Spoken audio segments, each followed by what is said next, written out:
Hello everyone, कैसे हो आप लोग। जैसा कि आप लोग जानते हो कि लास्ट लेक्चर में मैंने परसेंटेज इनॉल कंटेंट के बारे में बेसिकली बताया था कि कैसे किसी कीटो को इनॉल में या इनॉल को कीटो में फॉर्म में कन्वर्ट किया जाता है। आप सभी को पता है कि कीटो फॉर्म ऑलरेडी बहुत ज़्यादा स्टेबल होता है, बट कुछ ऐसे फैक्टर हैं जो इनॉल कंटेंट के लिए ज़्यादा बेनिफिशियल होते हैं, वो कीटो को इनॉल में ट्रांजिट कर देते हैं। वो सब क्या थे वो सारे मैं डिस्कस कर चुका हूँ ऑलरेडी उस लेक्चर में। बेसिकली मैंने वहाँ पर ये भी बताया था कि जो ऑर्गेनिक केमिस्ट्री है पूरी तरह से वो डोमिनेट करती है स्टेबिलिटी। अगर आपको स्टेबिलिटी समझ में आ जाए तो बहुत आसान हो जाता है ऑर्गेनिक को काफ़ी हद तक समझ पाना। तो आज हम करके एक एक करके स्टेबिलिटी के बेसिस पे डिस्कस करने वाले हैं। तो पहला टॉपिक जो आपको दिखाई दे रहा है उसका नाम है हाइपर कॉन्जुगेशन, राइट। तो हाइपर कॉन्जुगेशन बेसिकली मैं बहुत ज्यादा बेसिक नहीं पढ़ाने वाला हूं। हाइपर कॉन्जुगेशन के एप्लीकेशन में बताऊंगा कि कैसे आप पहचानोगे और कैसे बता सकते हो कि किसी कंपाउंड की स्टेबिलिटी हाइपर कॉन्जुगेशन के थ्रू कैसे ज्यादा होती है। तो आप उसको रिकॉग्नाइज करना बहुत आसान हो जाता है। बेसिकली जो हाइपर कॉन्जुगेशन होते हैं वो अल्फा कार्बन एच के डोमिनेट करते हैं। आप देखो मैंने नाम लिया एक अल्फा कार्बन एच, राइट। तो नॉर्मली जो आपका हाइपर कॉन्जुगेशन होता है कुछ डेफिनेट फिनोमिनाज में ही काम करता है। जैसे कि मैं अगर बताऊं तो जो हाइपर कॉन्जुगेशन है पहले first of all we will work in alkene. कहाँ पे काम करता है? First one alkene. सेकंड जो होता है जो आपके कार्बोकैटायन होते हैं उनमें काम करता है, ठीक है। कार्बन आयन में ये काम नहीं करता। कार्बन आयन में आपका जो है, ठीक है, हाइपर कॉन्जुगेशन काम नहीं करता, ठीक है। तो ये बेसिकली जनरली आप देखोगे जो एल्कीन का जो हाइपर कॉन्जुगेशन इफेक्ट होता है ये दोनों में सबसे ज्यादा डोमिनेट करता है। ये बात आपको हमेशा आपके याद रखना चाहिए, ठीक है। तो एल्कीन में, alkene that is double bond contain, ठीक है। एल्कीन का मतलब क्या होता है आप सबको पता है, डबल बॉन्ड कंटेन करता है। कार्बोकैटायन का मतलब होता है सी के ऊपर प्लस, और कार्बन आयन मतलब होता है सी के ऊपर माइनस, राइट। तो सी के ऊपर माइनस में हाइपर कॉन्जुगेशन काम नहीं करता। एंड फोर्थ वन आप कर सकते हो फ्री रेडिकल, ठीक है। रेडिकल के साथ भी ये काम करता है। फ्री रेडिकल में भी हाइपर कॉन्जुगेशन होता है, ठीक है। तो हाइपर कॉन्जुगेशन जनरली इंटरमीडिएट जो कंपाउंड आपने यहाँ पे लिख रखे हैं alkene, carbocation, carbon ion and free radical, तो कार्बन आयन को छोड़ दिया जाए तो बाकी तीनों फिनोमिनाज में हम हाइपर कॉन्जुगेशन को देख सकते हैं। Basically hyper conjugation alpha carbon पे एच पे डोमिनेट करता है। अगर आप अल्फा कार्बन का एच कैलकुलेट कर पा रहे हो, देख पा रहे हो, तो आसानी से हाइपर कॉन्जुगेशन आप कर सकते हो। पहली बात तो हमें ये पता होना चाहिए कि अल्फा कार्बन एच होता क्या है। लास्ट टाइम मैंने एक वीडियो बनाया था अल्फा कार्बन एच पे, जो कि आप देखोगे अल्फा कार्बन एच कैसे कैलकुलेट किया जाता है, वहाँ पे मैंने बहुत डिटेल में बताया है, प्रॉब्लम के साथ मैंने बताया। फिर भी मैं एक बार थोड़ा सा आपको ओवरव्यू दे देता हूँ। मान लीजिए आपके पास कोई कंपाउंड है, मान लो यहाँ पे एक मैं एग्जांपल इसके साथ बता देता हूँ। एक एच यहाँ पे लगा, एच यहाँ पे लगा, एच यहाँ पे लगा, और यहाँ पे मान लीजिए मैंने यहाँ पे ऐसे कुछ लगा के रखा है। ये तो कार्बोकैटायन का हो गया, ठीक है, ये कार्बोकैटायन का हो गया। एंड फर्स्ट एग्जांपल मैंने नॉर्मली ऐसे एग्जांपल लिया। सेकंड एग्जांपल में जो ले रहा हूँ आप देखिए वो एल्कीन का ले रहा हूँ, ठीक है। That is you will take the example this one. एक एच यहाँ पे है, एक एच यहाँ पे है, एक एच यहाँ पे है, C triple bond H, triple bond H, triple bond H, right. And अगर फ्री रेडिकल का एग्जांपल ले लूँ मैं, तो फ्री रेडिकल का कैसे ले सकते हैं? ऐसे ही ले सकते हैं। मैंने एक डॉट लगा दिया, आप देख सकते हो फ्री रेडिकल का भी एग्जांपल मैंने ले लिया, ठीक है, दिस वन। इस तरह से मैंने एग्जांपल ले लिया, ठीक है।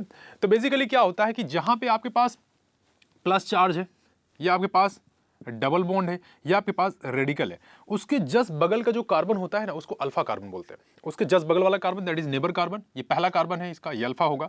इसके बगल में जो पहला कार्बन है वो भी अल्फा होगा, और इसके बगल में जस्ट पहला कार्बन क्या होगा? वो अल्फा। और उससे लगे हुए जो एच होते हैं उसको अल्फा हाइड्रोजन बोलते हैं, राइट। क्या बोलते हैं? Alpha hydrogen. तो कितने एच लगे हुए? यहाँ पे 3 एच लगे हुए, 1 2 3। यहाँ भी कितने एच है? 1 2 3। आप उसके एच नहीं काउंट करेंगे जिस पे प्लस चार्ज या डबल बॉन्ड या रेडिकल लगा हुआ है, उसके एच या डबल बॉन्ड या रेडिकल को काउंट करना नहीं होता है। उसके बगल वाले जो कार्बन होते हैं ना उनके एच को हमें काउंट करना होता है। ये बात आपको बेसिकली दिमाग में रखना चाहिए।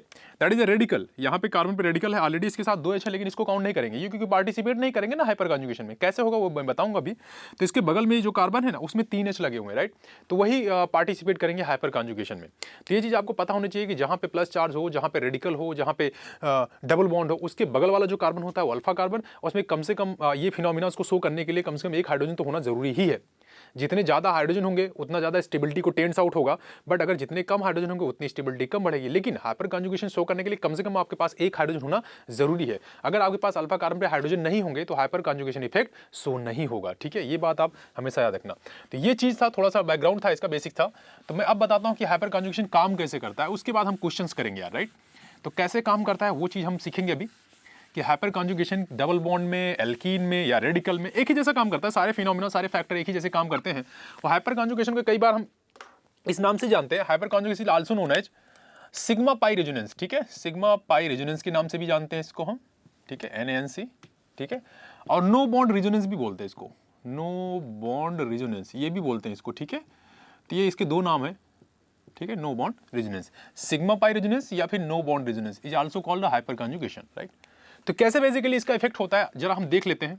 एक बेसिक इन्फॉर्मेशन अपने देखते हैं यहाँ पे। एक कार्बन है, इसका मैं स्टीरियो नहीं खींच रहा हूँ, स्टीरियो आपको मैंने बहुत पढ़ा रखा है, ठीक है। स्टीरियो केमिस्ट्री की वीडियो आप देखोगे, स्टीरियो में वेज फॉर्म, डैश फॉर्म मैंने बहुत सारे बता रखे हैं, 3D कैसे कैसे उसको ड्रॉ करते हैं, वो सारी चीज़ें मैंने बता रखा है, ठीक है। आप यहाँ पे देखिए, यहाँ पे मैंने क्या लगा दिया, प्लस चार्ज, ठीक है। मान लो यहाँ पे एक हाइड्रोजन मैंने ऐसे लगाया, आप ये देख सकते हैं। यहाँ पे मैंने कार्बोकैटायन बनाया है और यहाँ पे मैंने एक हाइड्रोजन को इस तरह से डोनेट किया और एक मान लीजिए मैंने स्टीरियो बनाया, एक हाइड्रोजन यहाँ पे इस तरह से मैंने किया, एक हाइड्रोजन यहाँ पे, एक हाइड्रोजन यहाँ पे। सर यहाँ पे प्लस चार्ज लगा हुआ है। प्लस चार्ज का मतलब होता है सर इसका हाइब्रिडेशन कितना होगा, 3 सिग्मा बॉन्ड है तो इसका sp2 होगा और इसमें 4 सिग्मा बॉन्ड है तो इसका sp3 होगा। हाइब्रिडेशन आपको बहुत अच्छे से आना चाहिए और इसका वीडियो मैं ऑलरेडी बना चुका हूँ, आप देख सकते हो जाकर के प्लेलिस्ट में, ठीक है।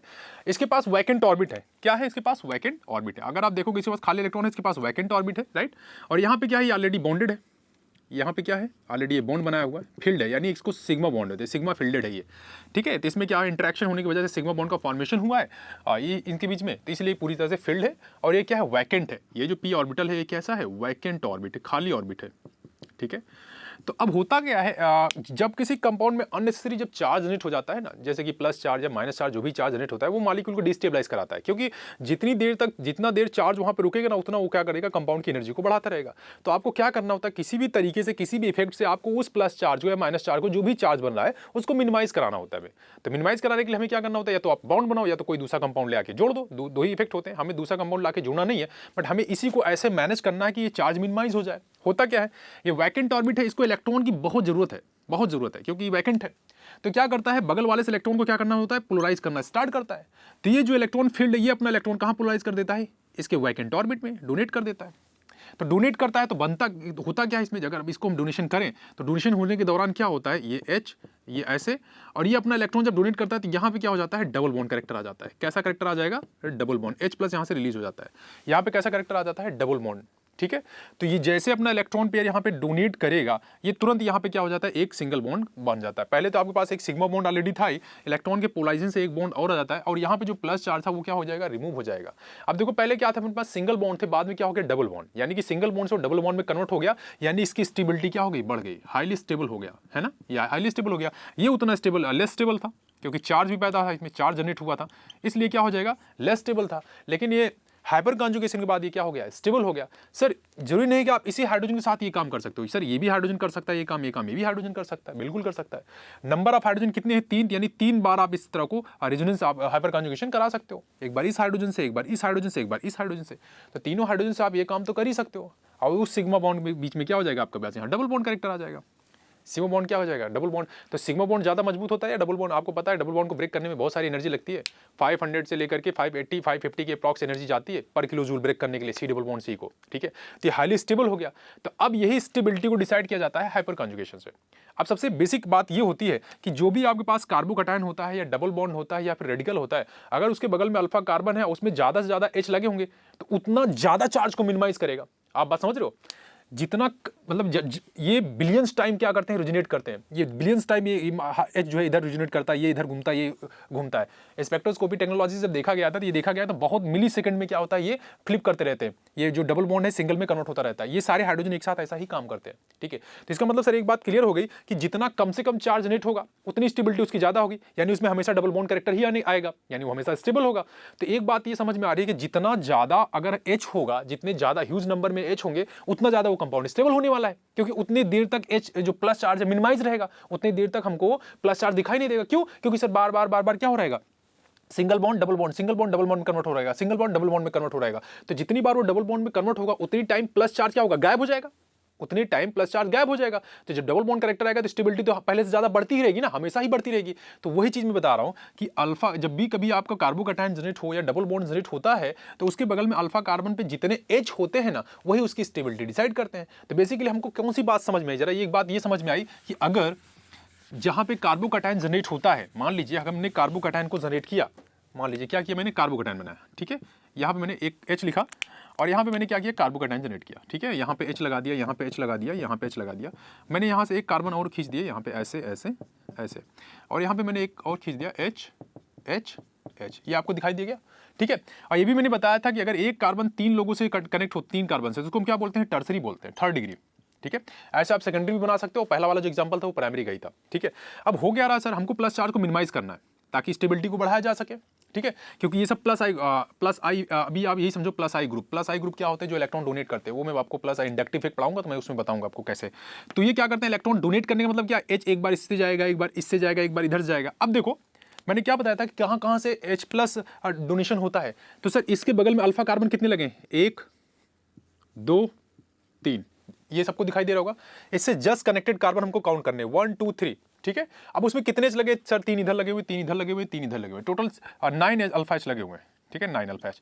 यानी 9 टाइम्स क्या करेगा, रिजोनेट करेगा, 9 टाइम्स क्या करेगा, ये चार्ज को मिनिमाइज करेगा, यानी स्टेबिलिटी को बहुत ऊपर ले जाएगा, बहुत ज्यादा ले जाएगा। ऐसे अगर हम सेकेंडरी की बात करें और फिर बात करें प्राइमरी की, तो सेकेंडरी में टोटल कितने कार्बन होंगे, कितनी कार्बन, 2 कार्बन होंगे, हाइड्रोजन कितने होंगे सर, 6 होंगे, ठीक है। प्राइमरी में कितने होंगे, 3 हाइड्रोजन होंगे। यानी सबसे ज्यादा जो चार्ज को मिनिमाइज करने वाला ये, उसके बाद ये, उसके बाद ये। यही वजह आप, इसी वजह से आप बोलते हो कि टर्सरी की स्टेबिलिटी सेकेंडरी से ज्यादा होती है और फिर प्राइमरी से, ठीक है। ये आप बात इसीलिए बोल पाते हो क्योंकि उस वहां पे हाइपर कॉन्जुगेशन काम कर रहा होता है। हाइपर कॉन्जुगेशन की वजह से आप प्लस चार्ज को बहुत ज्यादा मिनिमाइज करते हो, और जितना ज्यादा प्लस चार्ज कम रहता है उसकी स्टेबिलिटी उतनी ज्यादा रहती है, ठीक है। क्योंकि प्लस चार्ज जितना कम रहेगा उतना अच्छा है हमारे लिए। क्यों? क्योंकि रिंग में चार्ज पोटेंशियल एनर्जी कम हो जाएगी ना। चार्ज एक ही जगह गैदर होने से क्या होता है, एक्युमुलेशन होने लगता है, तो एनर्जी बढ़ती है। एनर्जी को हमको क्या करना होता है, किसी कंपाउंड की स्टेबिलिटी के लिए कम करना पड़ता है, और वो कम करने के लिए हमें ये सारे काम करने पड़ते हैं। अल्फा कार्बन पे H लगाने पड़ते हैं, वो बार बार हाइपर कॉन्जुगेशन करेगा, पोलराइज करेगा, तो सिग्मा पाई में कन्वर्ट हो जाता है। ये sigma bond which convert into a pi, that is called what, sigma pi resonance, ठीक है। ये सिग्मा बॉन्ड क्या होता है, पाई बॉन्ड में कन्वर्ट ओवरलैप होकर के इसके साथ पाई बॉन्ड में कन्वर्ट हो जाता है, that is called what, sigma pi resonance, ठीक है। तो इस तरह से हम क्या करते हैं, बता सकते हैं कि टर्सरी कार्बोकैटायन ज्यादा स्टेबल होता है, फिर सेकेंडरी कार्बोकैटायन स्टेबल होता है, फिर हम क्या बोलते हैं कि प्राइमरी कार्बोकैटायन स्टेबल होता है। तो ये चीज ऐसे होती है। तो यहाँ पे चार्ज का कमी होने की वजह से हम इसको क्या करते हैं, इलेक्ट्रॉन डोनेट करते हैं ताकि चार्ज को मिनिमाइज किया जा सके, और चार्ज को मिनिमाइज करेंगे तो स्टेबिलिटी बढ़ जाती है, ठीक है। तो इस तरह से ही हम चीजों को बता सकते हैं कि हाइपर कॉन्जुगेशन में स्टेबिलिटी कैसे चेक की जाती है। तो बेसिक एग्जांपल थे, ठीक है। तो जरा और थोड़ा सा देख लेते हैं कि क्या और इसमें डिटेल में क्या कर सकते हैं। यहाँ पे जरा देख लेते हैं हाइपर कॉन्जुगेशन में। अगर मान लीजिए ये तो था आपके पास कार्बोकैटायन की बात थी, ठीक है। ऐसे सेम फ्री रेडिकल में भी होता है, ठीक है। अगर हम फ्री रेडिकल बनाते हैं ना तो उसमें भी ये होता है, लेकिन अभी हम बात कर लेते हैं डबल बॉन्ड के लिए, ठीक है। अगर मान लीजिए यहाँ पे हम H लिखे, यहाँ पे H लिखे, यहाँ पे H लिखे, और यहाँ पे मैंने क्या लगा दिया, that is will be design to a double bond, C double bond C, यहाँ पे एक H, यहाँ पे H, यहाँ पे H, राइट, ठीक है। सर एल्कीन में भी हाइपर कॉन्जुगेशन होता है ना, बिल्कुल होता है, डबल बॉन्ड लगा दिया आपने, राइट, ओके। तो हुआ क्या कि अब देखो यहाँ पे ये सिग्मा बॉन्ड है, एक्चुअली आप क्या बोलते हैं सर, ये सिग्मा बॉन्ड है, ये पूरा फील्ड है, और ये जो पाई बॉन्ड है ये भी पूरी तरह से फील्ड है। आप देखोगे इनकी ओवरलैपिंग से ही बना हुआ है, ठीक है। आपस में ओवरलैपिंग किए होंगे, ये आपस में ओवरलैपिंग करके पाई बॉन्ड का फॉर्मेशन किए होंगे। आपको पता है कि ये आपस में पाई बॉन्ड आपस में इंटरेक्ट किए होंगे, ठीक है। तो सर कैसे ओवरलैपिंग होगी, ओवरलैपिंग कैसे होगी, हाउ टू ओवरलैप। यहाँ पे तो हाइपर कॉन्जुगेशन होगा ही होगा, क्योंकि एल्कीन में तो हाइपर कॉन्जुगेशन होता है, लेकिन करेंगे कैसे, बेसिक, ठीक है। तो होता क्या है, जब आप एमओटी पढ़ते हो, molecular orbital theory, class 11th में आपने पढ़ा होगा, तो जब हम पाई बॉन्ड की बात करते हैं तो एक पाई होता है, एक पाई स्टार भी होता है, खाली वैकेंट एंटी बॉन्डिंग ऑर्बिट। तो इसमें एक एंटी बॉन्डिंग वाला ऑर्बिट होगा जो क्या होगा, खाली भी होगा, ठीक है। एक ऑर्बिट होगा इसके साथ जो खाली होगा, तो वो पाई बॉन्ड क्या करता है। और वैसे अगर देखा जाए ना तो सिग्मा भी फील्ड है और पाई भी फील्ड है, तो सिग्मा पाई में ओवरलैपिंग के बजाय क्या होने वाला है, रिपल्सन होना शुरू हो जाता है। क्या होने लगता है, रिपल्सन। सिग्मा पाई दोनों जब फील्ड होते हैं ना तो इलेक्ट्रॉन तो दोनों में है, तो इलेक्ट्रॉन जब दोनों में होगा तो इलेक्ट्रॉन में क्या होगा, रिपल्सन होगा। तो ये क्या करता है, अपने इलेक्ट्रॉन को डोनेट करने के चक्कर में रिपेल करता है, इलेक्ट्रॉन को पुल करता है, धक्का देता है। तो कैसे, अगर स्ट्रक्चर को डिजाइन करें, सही से ध्यान से देखना, बिल्कुल ध्यान से एकदम देखना, अभी आ जाएगा, ठीक है। कैसे किया, यहाँ पे था, तब इलेक्ट्रॉन को पुल करने के चक्कर में क्या करेगा, ये अपना इलेक्ट्रॉन ऐसे रिजोनेट कराएगा, तो ये इलेक्ट्रॉन पुल होकर के कहाँ चला जाएगा, ऊपर, इधर, क्योंकि ये धक्का देगा ना, क्योंकि इसमें तो रिपल्सन होगा। तो ये रिजोनेट होने के चक्कर में, रेजोनेंस जैसे ही करेगा, ये इधर घूमेगा, तो इसको इलेक्ट्रॉन एक साथ क्या हो जाएंगे, इधर पोलराइज होंगे, तो इसको पुश करेंगे तो ये इलेक्ट्रॉन ब्रेक होकर के कहाँ चला जाएगा, दूसरे कार्बन में चला जाएगा। तो एग्जैक्टली इसका फिगर जो बनने वाला है, जरा ध्यान से देखिए, ये H, ये डबल बॉन्ड, ये कार्बन C के ऊपर आ जाएगा माइनस, यहाँ पे H, और यहाँ H क्या हो जाएगा, फ्री हो जाएगा। आपको पता है अब यहाँ माइनस जनरेट हुआ, वो क्या करेगा, H को ऑब्स्ट्रैक्ट करके फिर से बैलेंस हो जाएगा। तो देखिए फिर से हाइपर कॉन्जुगेशन हुआ। हाइपर कॉन्जुगेशन जितने स्टेप में होता है, मॉलिक्यूल की स्टेबिलिटी उतने लेवल तक बढ़ती जाती है। एक स्टेप में थोड़ा मॉलिक्यूल स्टेबल होगा, सेकंड स्टेप में उससे ज़्यादा, फिर तीसरे में उससे ज़्यादा। तो जैसे जैसे आप स्टेप स्टेप बढ़ते जाते हो, अगर स्टेबिलिटी बढ़ रही है तो आपका मॉलिक्यूल क्या हो जाएगा, स्टेबल होता जाएगा। और यही चीज़ मैंने किया यहाँ पे। अब देखो यहाँ पे आपने इलेक्ट्रॉन कुछ नहीं किया, ये सिंगल बॉन्ड था, आप इसके साथ भी कर सकते थे, इसके साथ भी कर सकते थे, इसके साथ भी कर सकते थे, ठीक है। ये क्या हो गया, इस तरह से ऐसे घूमेगा, जब ये इलेक्ट्रॉन ऐसे घूमा तो इस सारे चार्ज को क्या करेगा, कार्बन की तरफ पोलराइज करेगा। तो जब कार्बन की तरफ पोलराइज करेगा तो कार्बन के ऊपर माइनस आ जाएगा ना, क्योंकि सारे चार्ज ट्रांजिट हो गए ना इधर। तो इलेक्ट्रॉन जहां ट्रांजिट होते हैं वहां पे माइनस चार्ज होते हैं, जहां से होते हैं वहां पे प्लस चार्ज होता है, because it will donate already electron pair. तो यहां तो प्लस चार्ज जनरेट होगा, लेकिन वो इलेक्ट्रॉन पेयर की वजह से तो डबल बॉन्ड कैरेक्टर जनरेट कर लेगा, क्योंकि ये वाला इलेक्ट्रॉन तो ऐसे घूम रहा है ना। तो यहां प्लस चार्ज आएगा, लेकिन ये इलेक्ट्रॉन क्या करेगा, यहां पे डबल बॉन्ड कैरेक्टर पैदा कर देगा। और ये इलेक्ट्रॉन पोलराइज होकर के कहां, दूसरे कार्बन पे, यहां माइनस आ जाएगा। तो माइनस तो हमको चाहिए नहीं, क्योंकि यहां से H भी तो निकला हुआ है। तो ये H इसके साथ कनेक्ट होकर के क्या बना देगा, H की वैलेंसी पूरी फिर से कंप्लीट हो जाएगी, फिर से रेजोनेंस, फिर से हाइपर कॉन्जुगेशन हो गया। इस तरह से हाइपर कॉन्जुगेशन हो करके मॉलिक्यूल क्या हो जाते हैं, स्टेबिलिटी को टेंस करते हैं। ठीक है, तो हर एक मॉलिक्यूल क्या करते हैं, हाइपर कॉन्जुगेशन के थ्रू अपने आप को क्या करते हैं, स्टेबलाइज करते हैं। और हाइपर कॉन्जुगेशन हम कार्बोकैटायन को बहुत आसानी से स्टेबल करते हैं। हमेशा याद रखना, हाइपर कॉन्जुगेशन हम किसको स्टेबलाइज करते हैं, कार्बोकैटायन को। हाइपर कॉन्जुगेशन मैं लिख दे रहा हूँ यहाँ पे, ये लाइन आप लिख लेना, hyper conjugation stabilize the carbocation. ठीक है, स्टेबलाइज द कार्बोकैटायन, सी के ऊपर प्लस चार्ज। ठीक है, ये बात हमेशा याद रखना, जब भी हाइपर कॉन्जुगेशन होता है तो हमेशा कार्बोकैटायन को स्टेबलाइज करता है। जैसे मैंने लास्ट टाइम बताया था ना, primary secondary tertiary secondary primary, तो जैसे मैंने वहां पे बताया था कि हाइपर कॉन्जुगेशन से हम किसी भी कार्बोकैटायन को स्टेबल कर सकते हैं due to the hyper conjugation. कैसे होता है वो मैंने बेसिक टर्मिनोलॉजी आपको बताया कैसे स्टेबिलिटी होती है। और इस तरह से अगर कोई फिगर आ जाए डबल बॉन्ड के साथ, अगर उसके अल्फा कार्बन पे क्या हो, H लगे हों, और उसमें भी ज्यादा नंबर ऑफ अगर H लगे होंगे तो स्टेबिलिटी उसी हिसाब से डिसाइड होगी, क्योंकि अल्फा कार्बन पे जितने ज्यादा नंबर ऑफ H लगे होते हैं उतना हम चार्ज को मिनिमाइज कर रखते हैं, और जितना चार्ज को आप मिनिमाइज करोगे उतनी अच्छी बात होगी, क्योंकि मॉलिक्यूल में चार्ज एक्युमुलेट नहीं होगा। चार्ज एक्युमुलेशन नहीं होगा तो चार्ज का तो पोलराइजेशन होता है। जितना इलेक्ट्रॉन का डिस्ट्रीब्यूशन होगा, जितना इलेक्ट्रॉन का पोलराइजेशन होगा, उतनी स्टेबिलिटी बढ़ती है, क्योंकि चार्ज कम होता जाता है। और चार्ज जब कम होगा तो मॉलिक्यूल क्या हो जाता है, स्टेबल हो जाता है। तो यही वजह है कि हाइपर कॉन्जुगेशन से हम किसी भी कंपाउंड की स्टेबिलिटी आसानी से कैलकुलेट कर सकते हैं। तो चलिए हम बेसिकली, अब ये बेसिक टर्मिनोलॉजी थी हाइपर कॉन्जुगेशन की, पीछे की कहानी। अब हम क्या करेंगे, हम इसके क्वेश्चन को सॉल्व करेंगे कि कैसे कंपाउंड को बताएंगे कि कौन से कंपाउंड हाइपर कॉन्जुगेशन के थ्रू कितने ज्यादा स्टेबल है। तो चलिए अब हम कुछ क्वेश्चन करते हैं। जैसा कि यहाँ पे आप देख पा रहे हैं, यहाँ पे मैंने कुछ सेलेक्टेड क्वेश्चन लिखे हैं हाइपर कॉन्जुगेशन के, राइट। तो बेसिकली हाइपर कॉन्जुगेशन में इस तरह से क्वेश्चन आपके एडवांस में, JEE नीट में ऐसे ही क्वेश्चन पूछे जाते हैं। नॉर्मल बेसिक क्वेश्चन बहुत ही रेयर पूछे जाते हैं, नॉर्मली ऐसे ही क्वेश्चन पूछे जाते हैं। ठीक है, तो बेसिकली हम जानते हैं कि जो कार्बोकैटायंस होते हैं उसको स्टेबलाइज करने के लिए हाइपर कॉन्जुगेशन का इस्तेमाल करते हैं। हाइपर कॉन्जुगेशन में हमारे अल्फा कार्बन पे H का सबसे ज़्यादा डोमिनेशन होने चाहिए, जिस पे अल्फा कार्बन पे H ज़्यादा होंगे वही मॉलिक्यूल क्या होगा, उसको स्टेबलाइज करेगा। तो चलिए वन बाय वन डिस्कस कर लेते हैं दिस वन। जैसा कि ये इसमें ये मान लो मैंने A दिया इसका नाम, इसको मैं देता हूँ B, इसका नाम देता हूँ C, और इसका नाम देता हूँ D, विच में हाईली स्टेबल, राइट। तो अल्फा कार्बन H, अगर जो भी चीज यहाँ पे प्लस चार्ज है, तो प्लस चार्ज होने की वजह से यहाँ पे H रिजोनेट करनी चाहिए। यहाँ पे H क्या होने चाहिए, रिजोनेट होकर के अंदर जाने चाहिए रिंग के, राइट। यहाँ पे ये H है, यहाँ पे ये H है, यहाँ पे ये H है, यहाँ H ही नहीं है, राइट। तभी तो इसको मिनिमाइज कर पाओगे, तभी तो यहाँ डबल बॉन्ड कैरेक्टर पैदा कर पाओगे, जनरेट कर पाओगे। अगर आप H को अंदर लेके जाओगे नहीं, इलेक्ट्रॉन्स, आप हाइपर कॉन्जुगेशन को सोचो, जो मैंने लास्ट टाइम अभी बेसिक एग्जांपल्स मैंने करा रखे थे, ये H अंदर रिजोनेट करेगा तभी तो चार्ज को मिनिमाइज कर पाओगे।